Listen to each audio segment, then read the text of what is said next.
Hey guys, it's Nick with Salmon Slayers TV, and today I'll be coming at you with another how-to video for float fishing setups for salmon and steelhead.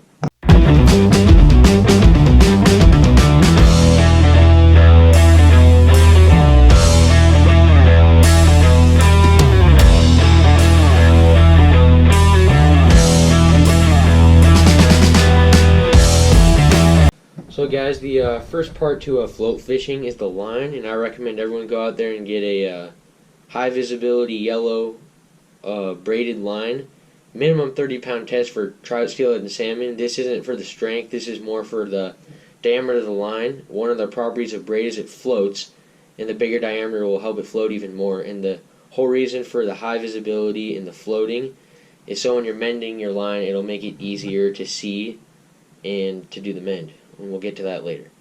The first thing you're going to do for the float fishing is to secure your bobber from going up your line somehow. And there's two ways I really discovered you can do that.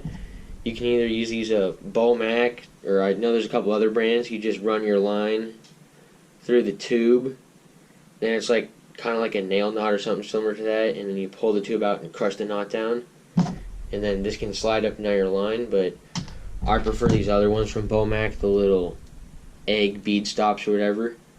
It's really easy to use these. You just take your line and feed it through the little loop that's next to the button. These are really cheap too. Here they are, just so you can see them. And yeah, so it'll come with a bead and a bobber stop. You just pull it onto your line like that. And there you go. The bead acts as a two-in-one thing. It keeps your float from sliding past the stop, and it also keeps you from reeling your float into your tip of your rod, breaking it. So after you get that on there, just put it up a ways. And you have a couple options for floats. I know Clear Drift makes these clear floats, which I might use for like a low water steelhead scenario. And then the one downside to these is they're like made of this plastic material, and if you cast them and hit them on a rock, they'll crack and flood with water. So you don't want that. Unless I'm fishing really low clear water, I'll probably go with one of these Mac just foam floats. They work pretty good. They get the job done. So you're going to want to thread this onto your line. Just a little ceramic tube insert that goes all the way through the float. Just like that. And then I like to put another bobber stop and bead on, so that way I can peg my float where I want to, or I can let it slide free. Just go like that. Put another one on. And then I like to put one of these P-line 6mm beads just to protect the knot I'm going to be making from the float down here. Just like that. The next step is to tie your float weight. This is a 5/8 ounce float weight because I'm using a 3/4 ounce float. If I was fishing for like summer kings, I might up it to a 1 ounce float so I can put some more eggs on, or maybe all the way down to like a 1/2 ounce float for just maybe fishing a bead for steelhead. So anyways, after you do that, you want to match the weight to your float by you want your weight to be a little less than what the float is rated for, so that way the weight plus whatever your presentation is will add up to about the float. And then when you're tying your braid onto the float weight, if you're using braid, which you should probably, you're going to want to use a polymer knot. It's really easy. There's tons of videos on how to do it. It's probably the strongest knot for the situation. Just go like that. Oh, got caught behind the swivel.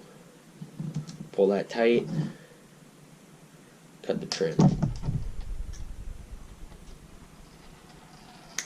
There you go. So now you have your float like this, and you can peg the float all the way down next to the weight if you want, if you're fishing really shallow, because you're going to have about 3 feet of leader to your jig, your worm, your bait, or whatever. Or if you want, you can take this top bead, slide it up, and then this will reel all the way through your rod. When you cast it, it lands in the water, the float will go up and stop at the bead, depending on what depth you want to fish. And then you can also use the second bead under it to peg the float. So a fixed float will give you a much better bite reaction if you're fishing shallow water. But if you're going to be fishing really deep water, then the second bead is kind of pointless. It's just there if you want to use it. So once you're here, guys, you got your float on your line, your float weight. Then you're going to want to run your right now we're fishing winter steelhead in some high water, so we're going to be using 20-pound test line right now. This is just going to vary for what situation you're in. You're going to want to run about 3 feet of 20 or 15-pound leader. Just, once again, depends on what you're fishing for, to hook. And then I like the product that Leader Feeder makes. It's just a box you can pre-tie all your hooks in. So all you have to do is pull them out. You're just going to tie a clinch knot to your float weight, and then once you're there, it's up to you what you want to put on it. We'll go and touch on some things you can put under your float. So I talked about mending your line earlier, and all that means is when you make a cast upriver and your float is drifting with the current, a couple feet of line is going to form downstream of your float, pulling your float quicker across the current than it should be.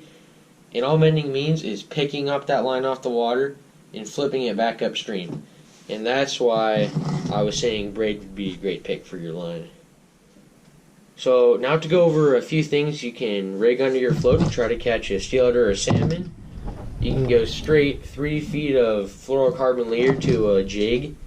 This happens to be a nightmare pattern. All that means is just black, white, and red. This is just standard jig. You're just floating it right off the bottom on your float. This works good for steelhead and salmon. Another thing this works really good for winter steelhead is just a worm. It's just like a jig, except it's just a rubber worm. You fish it the same exact way. Another option would be to take some of your pre-tied leaders, just clinch knot to the float weight, and then slide a where'd that go? Slide a bead down the line, just like this. And then all you have to do to secure the bead on your line is put a toothpick in there and break it off. Now right there will keep your, that didn't work very well. Push your toothpick in, it'll keep your bead pegged on your line. Or if you don't want to do that, it makes it just so it slides. Or if you don't want to run a bead, you can tie your hook and leader straight to your float weight, and using a loop, an egg loop knot, you can just open the egg loop and put some bait in there. And if you want to learn how to cure the bait we do, we'll put a video right here for that. So that's it, guys. Tight lines.